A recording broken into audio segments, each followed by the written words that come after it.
Well, he's made us laugh on the screen, and well, folks, he's now made us laugh in a book. Yes, Canada's own Colin Mochrie. And I wasn't too sure, Colin, I confess, that I could read a book written by you, but I did, and it was very funny. Oh, thank God. It would have been horrible if you just gone, oh, what's this crap?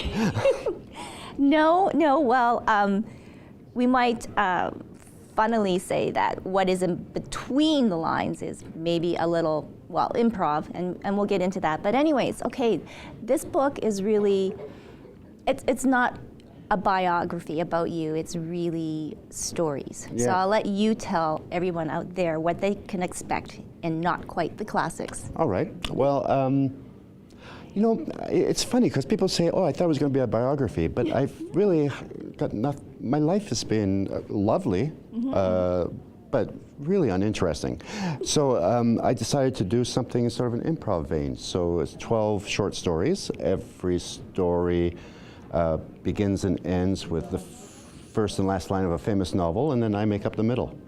Yes, folks, and he does make up the middle. Like, that's where I say it goes all to Colin Mochrie style mayhem.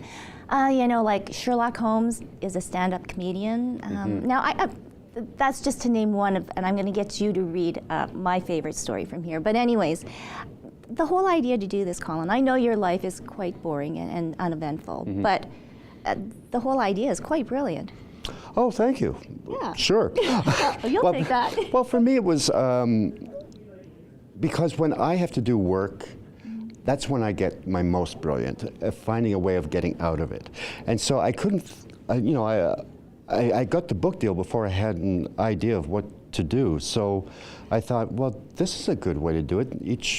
That way I get inspiration from classic novelists, and 2% of the book is already written. Well, there you go. Was there a copyright issue with any of these? Yeah, there were some problems. We're just not going to talk about it right now. Okay, let's talk about the whole writing process. I mean, you write your stuff, your material. How different was it to be an author this time? This was, it was very hard for me because I'm used to working with people, you know, in Whose Line I always have other people that bounce ideas, and I'm using their ideas. Here it was just me. So it was hard in that aspect. It was also hard because I would write a few pages and then I would go back and go, oh, no, I can do this better, and then go back. And so I would end up spending days on like 3 pages. So early on, I learned I had to just go through the entire story and then go back and edit. So it was like learning how to use a whole new muscle. Wow, what did the family think?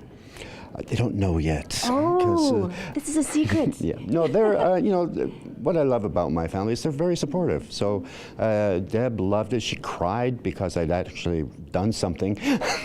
So she, yeah, very supportive. And it's interesting because, I mean, improv is your first love, and what you do so well in improv is exactly that, improvising in the moment, and then it's gone.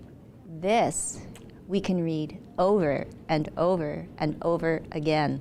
Doesn't go away. Yeah, there's 2 ways of looking at that. That's, I mean, that's the beauty of improv. Once you've done it, it's gone. Whether it's good or bad, you're on to the next thing. And as you say, with that, you know, I haven't looked at it, or I hadn't looked at it since I wrote it, and I was just kind of looking things. And I went, oh, I missed a golden opportunity there. I could have. But I'm really happy with it. Yeah. I'm very happy. I'm proud that first of all, that I did it, but I'm very happy with all the stories. And before we wrap things up, and before you do a little reading for us, what is Colin Mochrie up to these days, now that the book is done? Still touring with Brad Sherwood. After this, I'm off somewhere this weekend. Whose Line is coming back, so we're shooting more in January.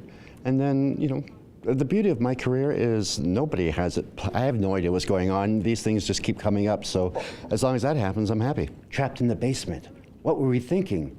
There's nowhere to go. It started to sink in. No place to run, nowhere to hide. We were totally done for. I started to cry.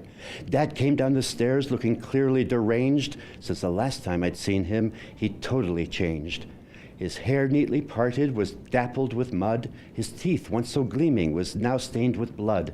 His eyes had a glint, his intent was quite plain. He spoke but one word, you guessed it, brain.